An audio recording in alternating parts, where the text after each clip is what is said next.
عزیزای خدا حکایت میکنن یک شخصیت بسیار یعنی دوست خدا بود، انسانی بزرگی بود، به درجه عالی رسیده بود. از حضرت روز شاگردا پرسیدن، گفتن حضرت استاد شما کی هست؟ خیلی استادی به فیضی داشته، آیا شما را کی تربیت کرده است که چنین درجه و مقام عالی را از خود کرده؟ به چه خاطر استاد پرسیده می شود؟ به خاطری که استاد پرفیض بوده است، مربی خوب بوده است، تربیت کننده بهتر بوده است. تن حضرت استاد شما کی است؟ کی شما را تربیت کرده است که چنین بزرگ گردیده، چنین بزرگ گشته؟ این شخصیت چی جواب گفتن؟ گفتن استاد من یک غلام است. سبحان الله. امروز غلامداری نیست بین ما برادرای. زمان پیش مردم مثل غلام بر این می خریدن، مردم می بردن کارشون می فرمیدن، اختیارش در خودش نبود. بیچاره مثل مال بر این، مثل حیوان بر این فروخته می شد. الحمدلله که در دور زمان ما غلامداری نیست. از حضرت پرسیدم، گفتن حضرت استاد شما کی است؟ گفت استادم یک غلام است. گفتن چی نوع غلام؟ گفت من در وقتش دارنده بودم، بای بودم، بازار غلام خری رفتم در بین مردم نگاه کردم، یک غلام خیلی بلند قامت بزبله، میگه نگاه کردم گفتم هر جا کرده بزبله هست، بلند قامت است، این بسیار کارگر است.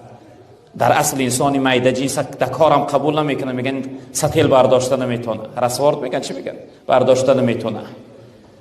میگه قبول کردم، گفتم اینا من میگیرم. نزدش رفتم، گفتم ای غلام من تو را خریداری میکنم، من تو را میخرم، آیا نامی تو چی هست؟ چی نام داری؟ میگه غلام گشت به سوی من گفت که هر چیزی که بگویی، هر چیزی بگویی نامم همون است. میگه گفتم ای غلام من تو را میخرم، خوراکی تو چی هست؟ تو چی میخوری؟ آیا عادتی که دائمی مولای پیشنه تو را طعام میداد چی بود؟ میگه غلام گشت گفت که هر چیزی که برام بودی، هر چیزی بودی خوراکی من همون است. بعد از آن گفت سیوم بار پرسیدم، تو ای غلام من تو را میخرم، خواهش تو چی است؟ گفت هر چیزی که تو بخواهی.